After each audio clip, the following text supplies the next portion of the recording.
I'll move. Sorry, you were gonna say.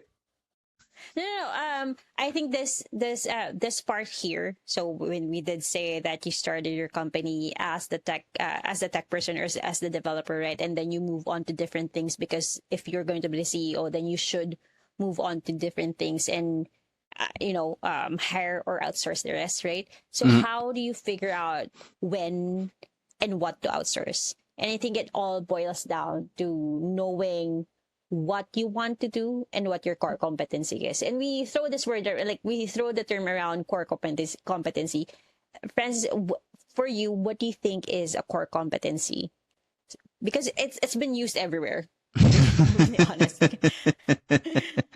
How do you Uh, figure out what your core competency is? And it's a little philosophical, but yeah, I think at some point, we've been discussing it earlier already. Are we talking about it mm, as a person or as an entity? Or as a core brand? competency? Yeah.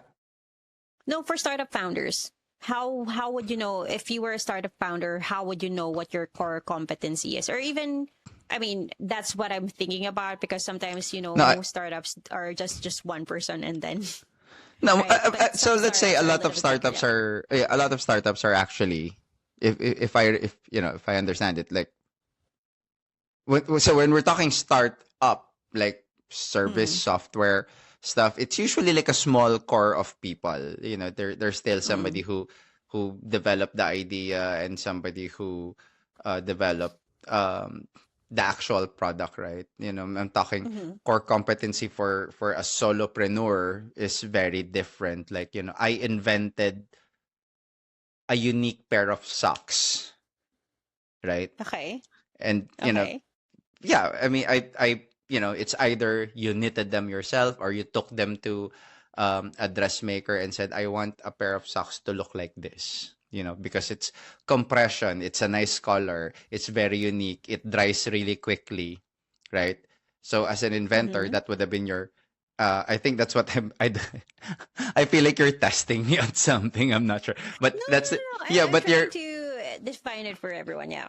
yeah, but see, and then for me, for if you were a team of startups and you're developing that, then as a different, as a team of people, you each have your specialty that you're bringing to the table. Yes. One was actually developing the product. One was brainstorming on the Mm-hmm. product, and maybe one is the Trying to figure out how to go to market or how at least the yes marketing side of what it. Yeah. yes how Yeah. to pitch for it. So when I say when that would have been my idea of what core competence is. It's very different for different types of people, right? Yeah. Yeah. I mean, how did you? I think for me, and I think I realized this when we started hiring, when we hired Timmy, our executive assistant. So we do have an executive assistant. I think I core competency for me is kind of an overlap of what I want to do and what I'm good at. I Yes. think that for me, like for example, for a company, what do you want to do? Do you want to keep talking to customers so that you know how to bring your minimum viable product to the next level, right? Yeah. Or do you want to keep on doing the development and have someone else talk to customers and get the feedback, right? Right. What exactly is it that you want to do and what are you good at? Um, and the Because reason why I there say are that is some people. things. Mhm. Are you saying Yeah, because there's some things that some people are good at, but not yeah. necessarily things that they want to do? That too. That Yeah, I happens, mean, right? That I've happens. met people like that. I've met people who were really really good at being doctors, but really wanted to become makeup artists, and that's a very very real example. I've met people who were previously doctors who are now makeup artists. They just happen to be good at. Well, I think that has more cultural backgrounds in terms of what their parents wanted them to do, but you prove that they were able Mhm. to survive medicine. But that's Actually, I not think that's the whole of what they I think that's wanted. the whole of Mm. I think that's the whole of the Filipino race.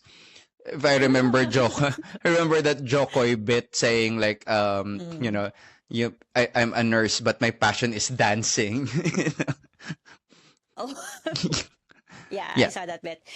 If The there's a other great thing, overlap. I think that's that great yes, overlap of in a very rare instance of being able to do what you love and be good at doing what you love. mm-hmm. But I think your question about your question about when it's time to outsource, I'll talk on the aspect of a person who is a solo business. We have discussed it Yeah, earlier. When you find yourself unable to move forward with your business because you are literally bogged down with your non-core tasks. So yeah, again, I go back to, really prime examples. If you're a real estate agent and you find yourself doing showings, which is important because that is why you need to close. That's what you need to do in order to yes, close real estate deals. You need If you find yourself unable to schedule more time to do more showings because of the other admin task that is admittedly also crucial but is not a core task for you, that means it's time to bring in an assistant. Let's just talk about that example. yeah, It's an assistant, or even a scheduler, a lead generation, even somebody who can, as soon as you're done showing tasks, you can give all of the paperwork, and then yes. The somebody paperwork, puts the together, transaction coordinator, yeah, yeah, puts together the or transaction even and like the the offer. marketing. Yes, the offer, yeah, doing the offer, all of the compliance documents and things like that. I think even also doing the marketing side of things, because Yes. as a realtor, you do have like if you're listing, um, listing realtor, you do have to market the properties that you have or the listings that you have, right? So you do have to do social media, you do have to do ads if you want to, or some reels, whatever it is, right? And sometimes doing that and then doing the showing and then doing everything else, it's really going to slow you down. So if you can outsource this task with someone who already knows how to make a great post, how to make a great caption that engages the reader in and targets who you want to target, then go ahead and outsource that side. Or can copy your template. Yeah, Um, yeah. I yeah, think the or other thing. yeah, Go ahead. the yes, the on the flip side, you may have been good at everything and it was Mm-hmm. just eating up a lot of your time. The other thing, not, nothing to be ashamed of, is that when you now have an area of your business that you're struggling with, Mm-hmm. which means it's Yeah. not your expertise. And it's okay not to have an expertise. Nobody said that you have to be Sally great at everything. Uh, Yes. right? You may have been good Just at one thing and that's enough, right? yeah. Yeah. And I think we kind of went through this as well, where it's gonna take more time for you to learn that side of the business rather than having to just outsource that side. Like for example, your website development, right? Mm. Um, it'll take time for you to really understand how to create a website, Yes. what copy is effective for a website, what colors should be, like it's gonna take you a lot of time to figure that out and to learn it. And then what? And then after, if it's not part of your core business, then go ahead and start outsourcing and try to find a freelancer, an agency who would do your website for you. So if you lack that certain expertise in doing something, the technical know-how of doing something, right?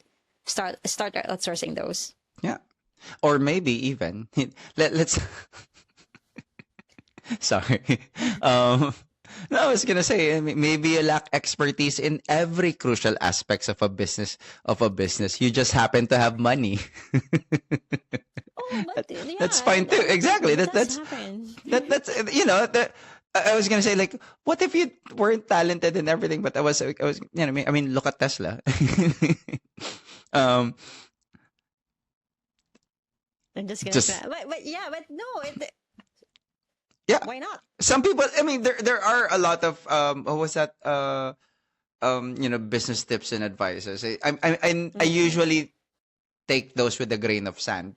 But even if they say, Mm-hmm. if you want to, as sources of retirement income, buy a Mm-hmm. ready-made business, which Oh you yeah, can. because yeah, it is popular thing right now. Buying Yes. small businesses from, yeah, retiring. Anyway, go ahead. Yes. So yes, um, the yeah, let's move away from that. Another sign that says it's time for you to outsource is when you say you are ready to scale, but you find yourself Mm-hmm. in an area or local, or it's prohibitive for you to hire in house, which Mm-hmm.